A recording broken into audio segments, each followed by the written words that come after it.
Selamat pagi untuk kita semua, Bapak dosen, penguji.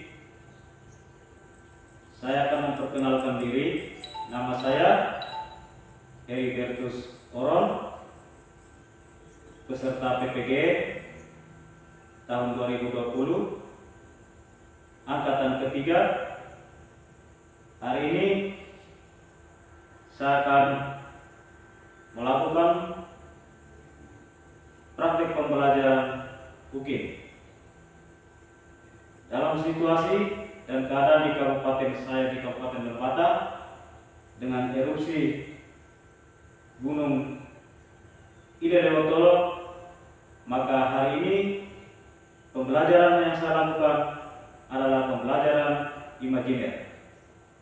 Dalam situasi yang seperti ini, apa yang saya lakukan dalam keadaan yang serba kekurangan. Terima kasih. Selamat pagi anak-anak. Oke, selamat pagi semua. Bagaimana kabarnya hari ini? Baik, oke. Tetap semangat dalam belajar, walaupun situasi yang sekarang sedang kita alami. Kalian harus terus semangat belajar ya.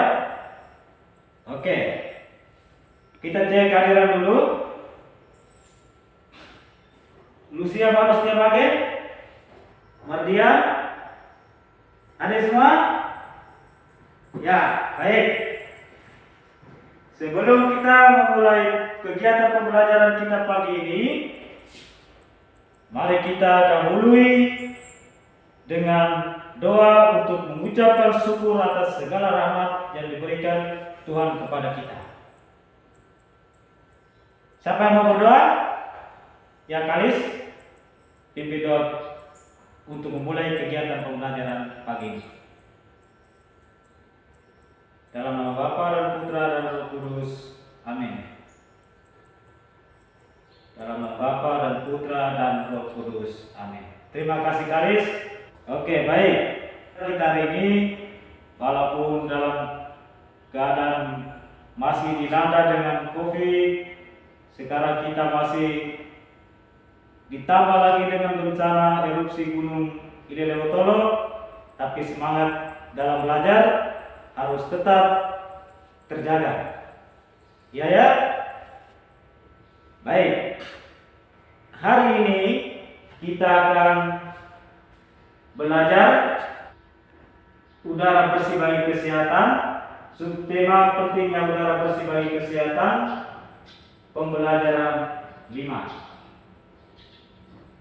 Adapun tujuan yang kita akan pelajari hari ini, yang pertama, dengan membaca wacana yang berjudul bernapas, membutuhkan kekuatan otot pada media PowerPoint, siswa dapat membuat masing-masing satu kalimatnya dengan menggunakan catatannya apa, di mana, kapan, siapa, mengapa, dan bagaimana dengan tepat. Yang kedua, dengan membaca wacana yang berjudul bernapas membutuhkan kekuatan otot pada media PowerPoint, siswa dapat menyimpulkan isi informasi yang terdapat dalam wacana dengan benar. Yang ketiga, dengan mengamati video yang ditayangkan guru melalui PowerPoint, siswa dapat menuliskan fungsi alat pernapasan pada manusia dengan tepat.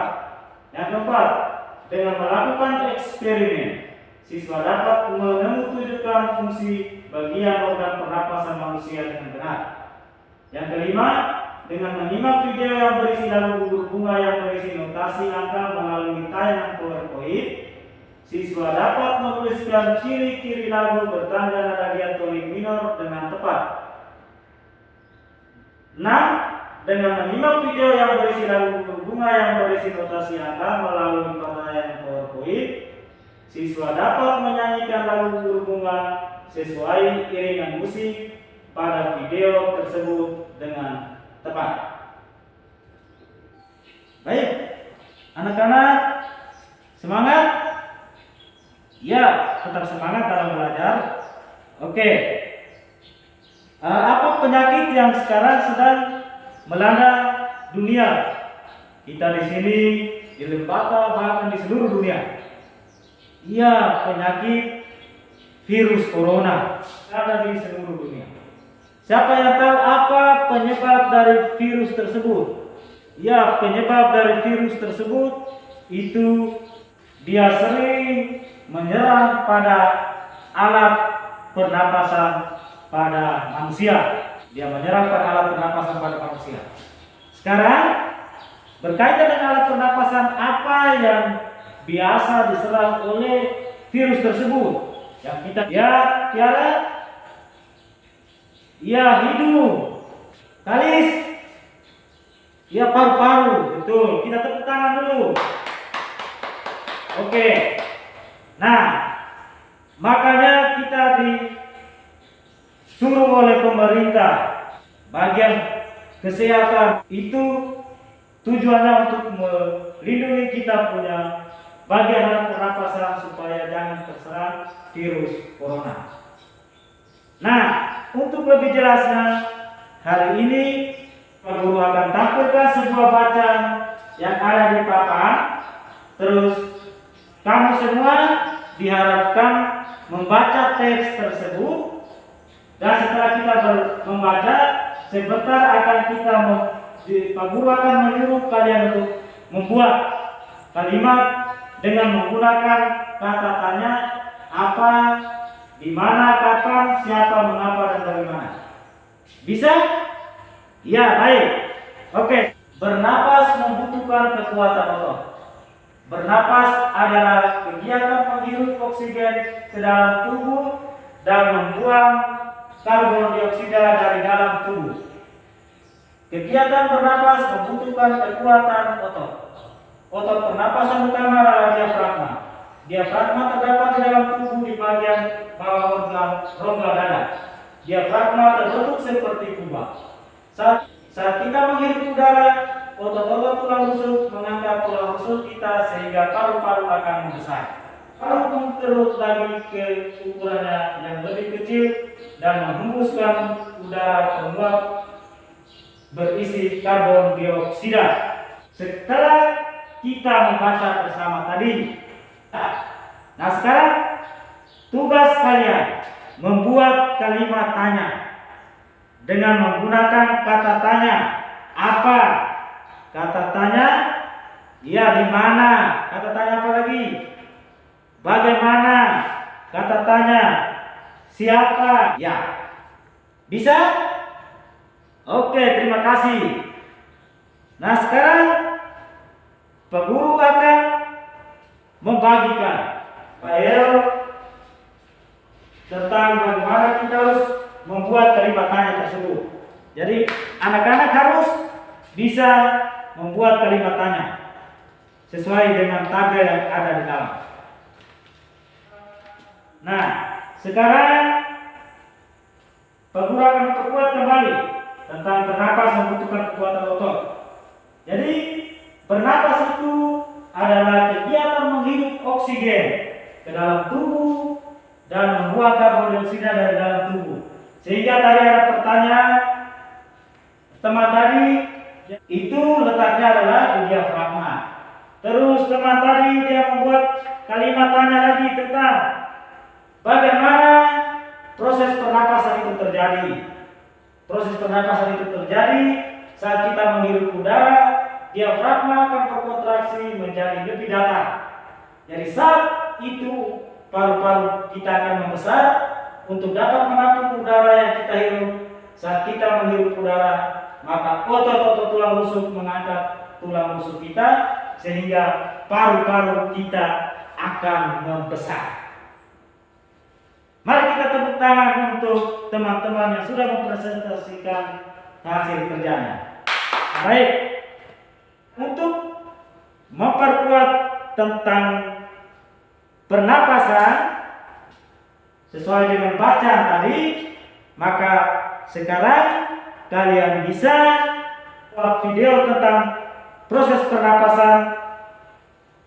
Tugas kalian adalah menyimak video tersebut, terus harus mengetahui apa saja yang termasuk tentang alat-alat pernapasan tersebut. Untuk memperkuat kembali, mari kita sama-sama simak video tersebut.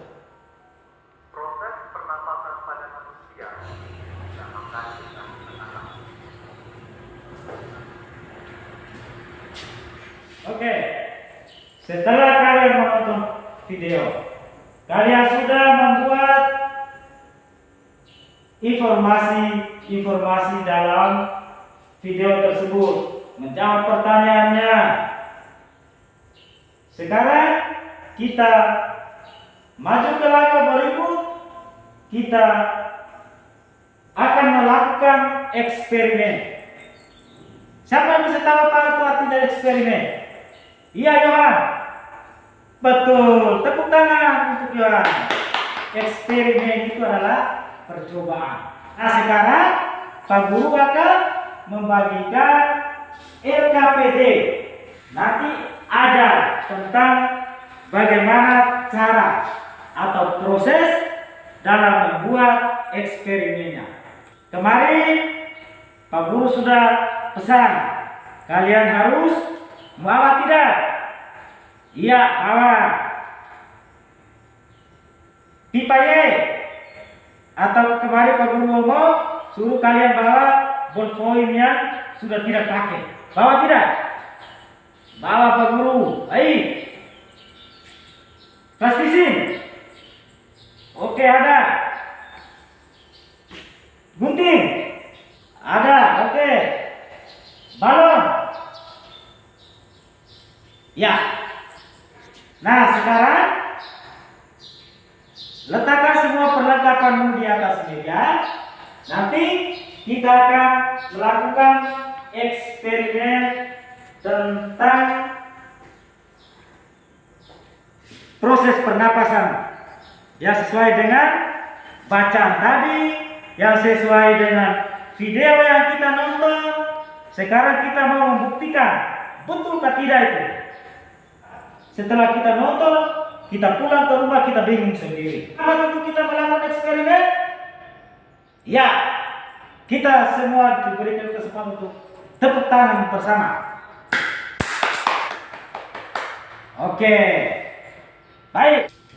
Sekali langkah pertama, kita ambil botol. Setelah itu, potong botol tersebut sepanjang 20 cm ke bawah. Jadi kita potong. Ya, ikut. Ya, alas tangan. Oke. Setelah itu, langkah berikut, ambil pipa Y.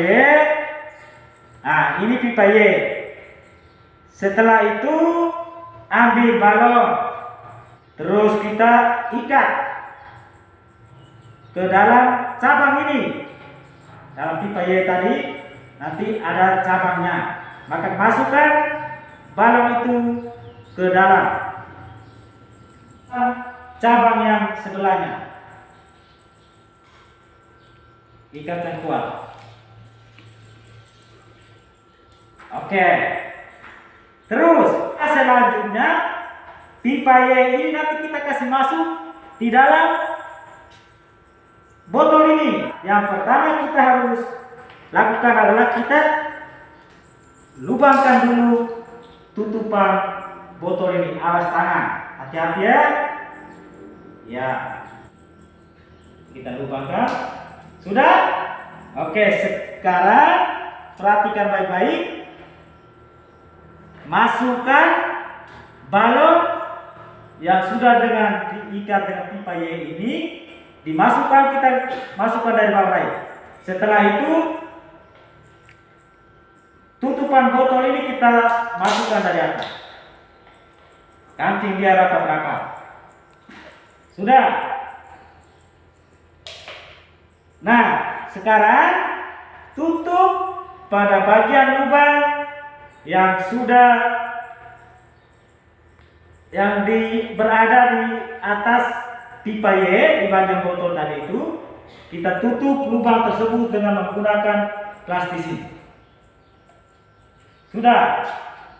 Sambil kerja, sambil lakukan, tapi ingat prosesnya. Oke, baik.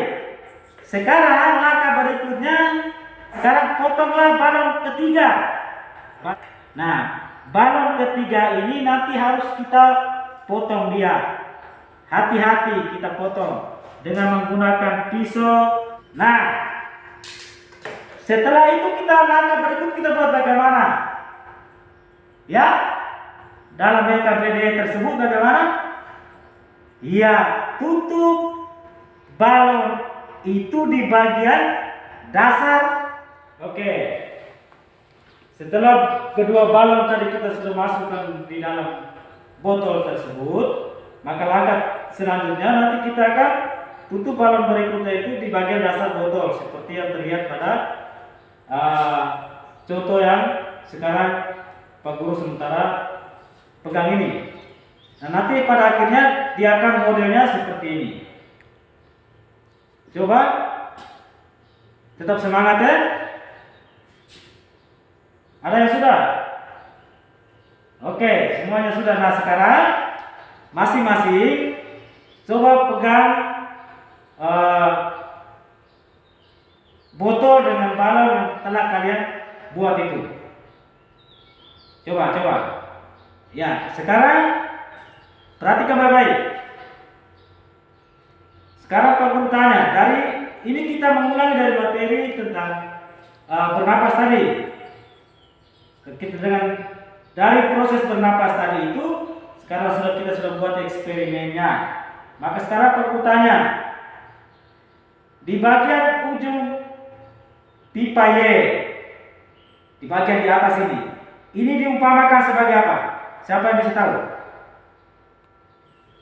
Ya, Yohan? Iya, hidung. Oke, benar.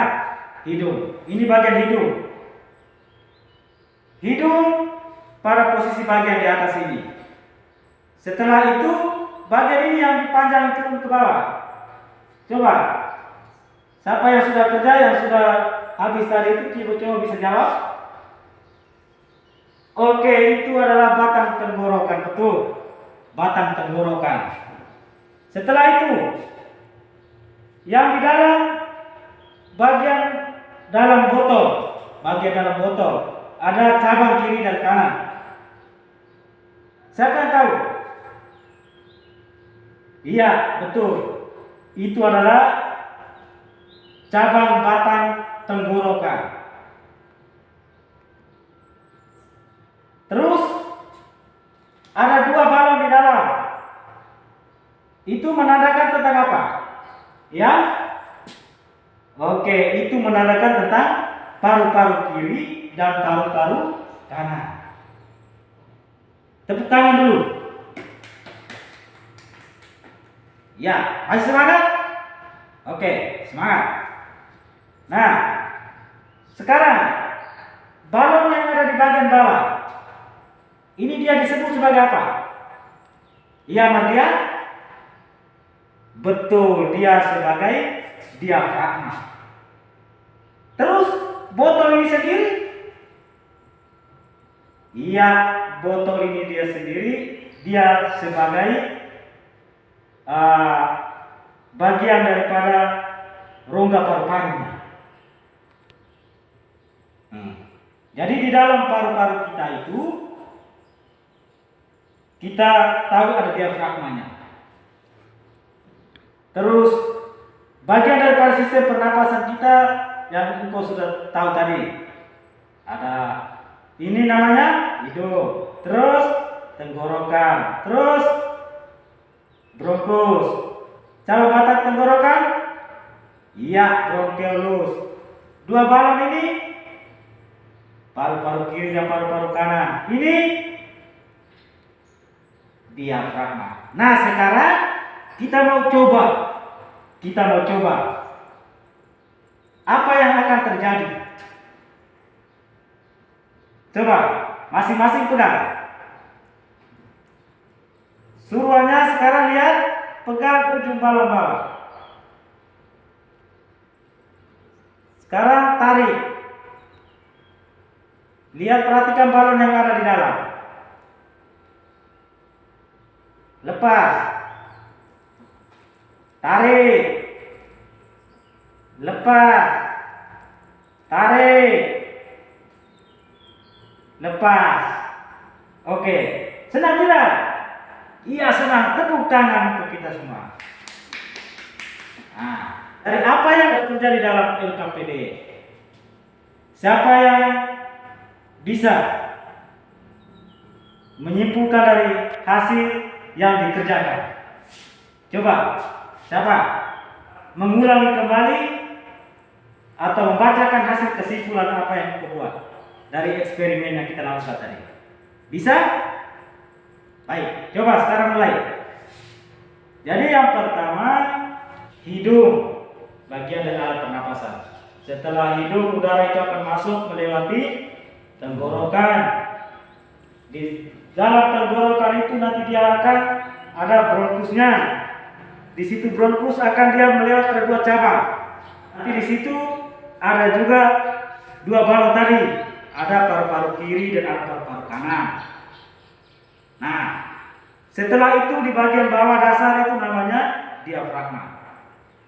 Ketika diafragma itu, maka otomatis balon yang ada di dalam tersebut itu diumpamakan sebagai paru-paru tadi, dia akan mengembang. Sama juga ketika kita bernapas. Ketika kita menghirup udara, coba hirup, lepas. Apa yang akan terjadi ketika kita menghirup? Yang pada dada, otomatis dada kita akan mengembang. Ketika kita melepaskan udara tadi, dada bagaimana? Dada mengempis. Tepuk tangan.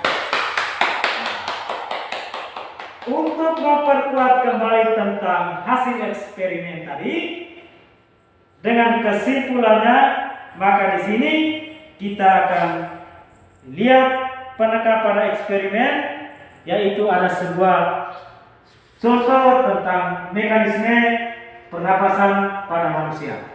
Kita bisa baca sama-sama. Atau siapa yang mau baca? Oh ya, kita semua. Oke, baik. Mekanisme pernapasan pada manusia. Proses pernapasan pada manusia dapat terjadi secara sadar maupun secara tidak sadar. Pernapas secara sadar misalnya saat kita menyanyi. Kita akan menarik napas dalam-dalam, menahannya selama beberapa saat dan mengeluarkan secara perlahan. Saat kita tidur nyenyak, kita bernapas secara tidak sadar. Proses pernapasan terdiri atas 2 kegiatan, yaitu inspirasi dan ekspirasi. Inspirasi yaitu menghirup udara atau menarik napas. Udara tersebut mengandung banyak oksigen yang diperlukan tubuh. Ekspirasi yaitu menghembuskan udara atau mengeluarkan napas. Udara tersebut mengandung banyak CO2 dan uap air.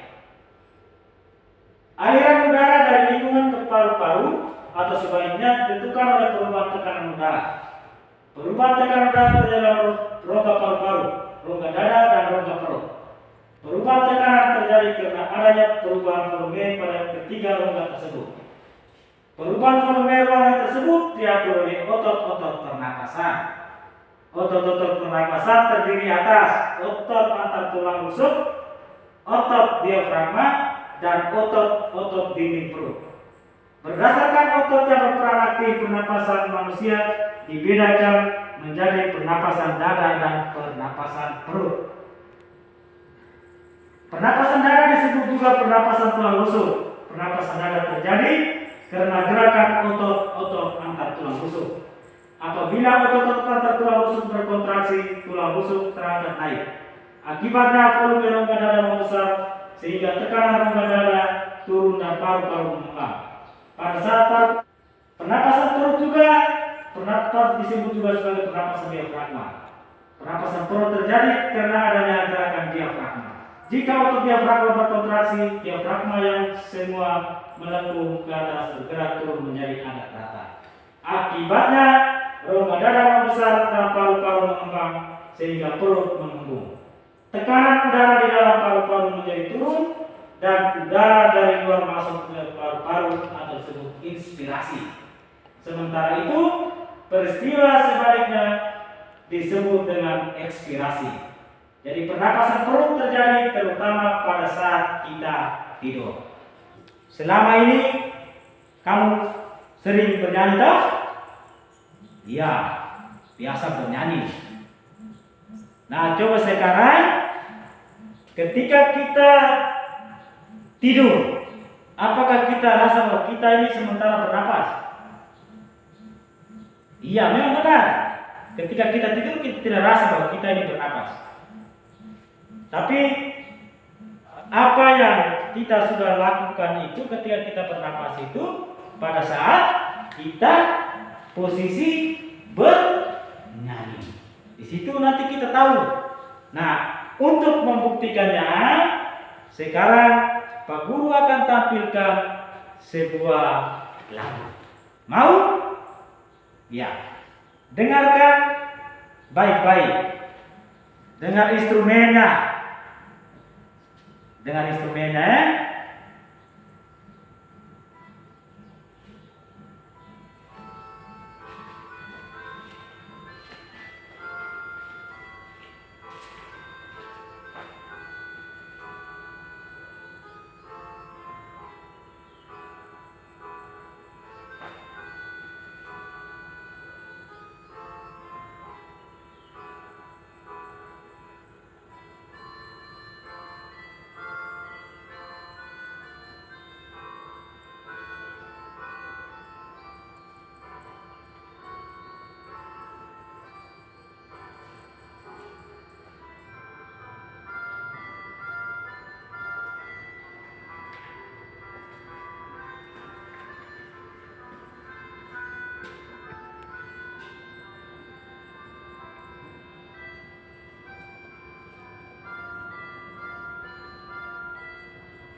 Setelah anak-anak menonton video tadi, nah sekarang Pak Guru tanya, apa judul dari lagu tersebut?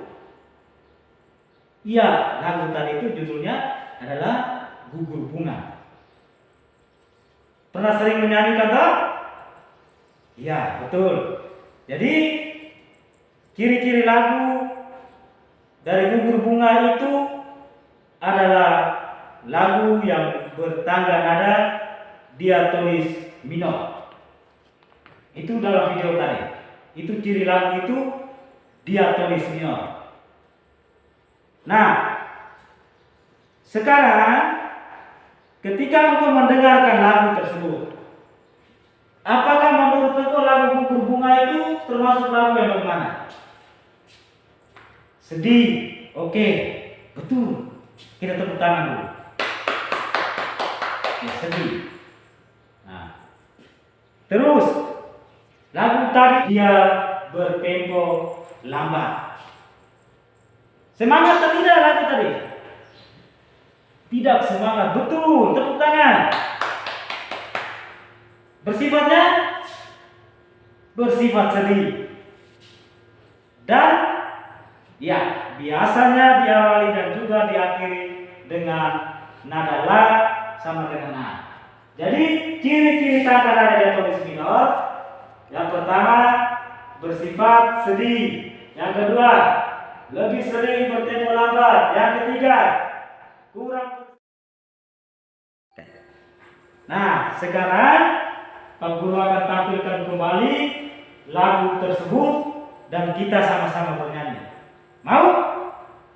Oke. Masih semangat? Iya. Oke, sekarang kita nyanyi bersama.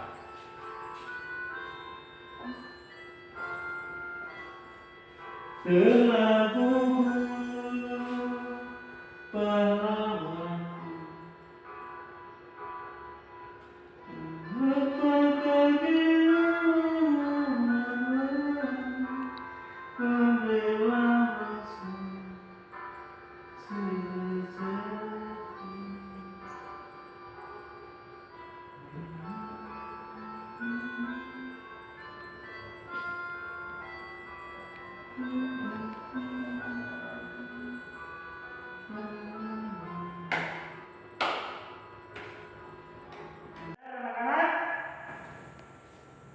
Ya, sekarang mari kita sama-sama membuat kesimpulan dari apa yang kita sudah pelajari. Bisa? Oke.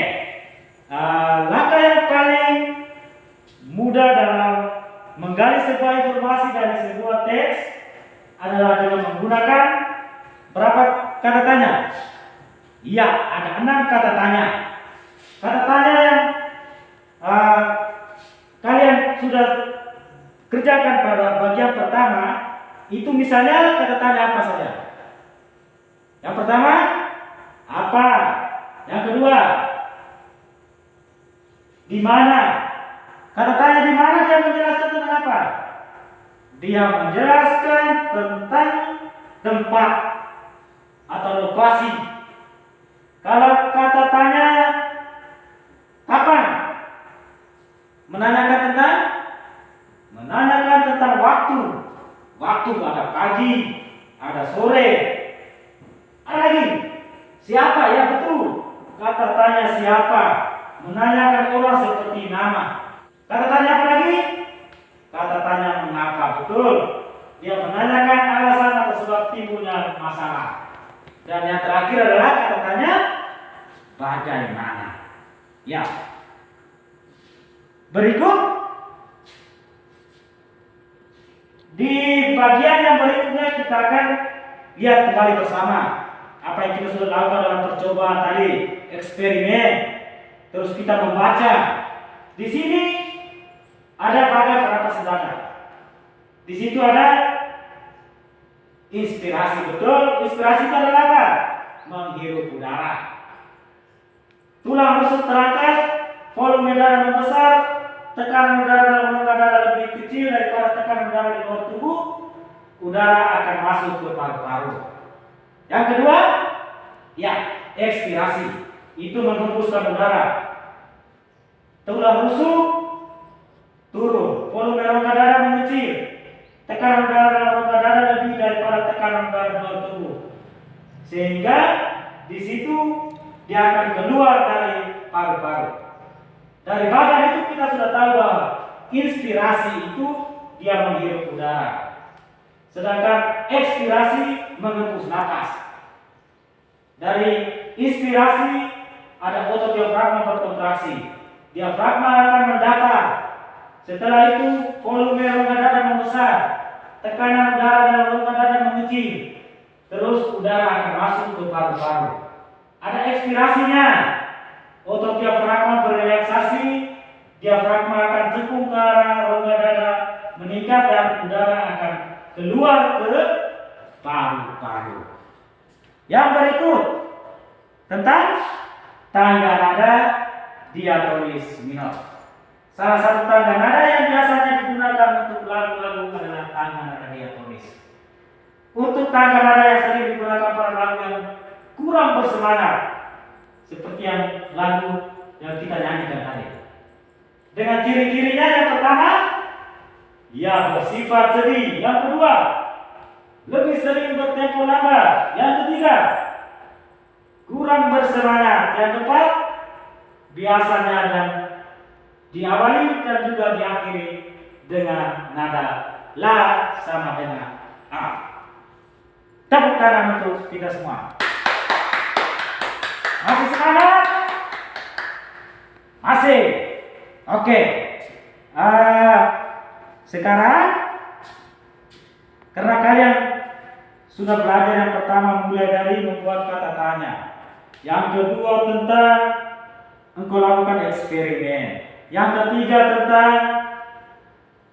tangga nada diatonis minor.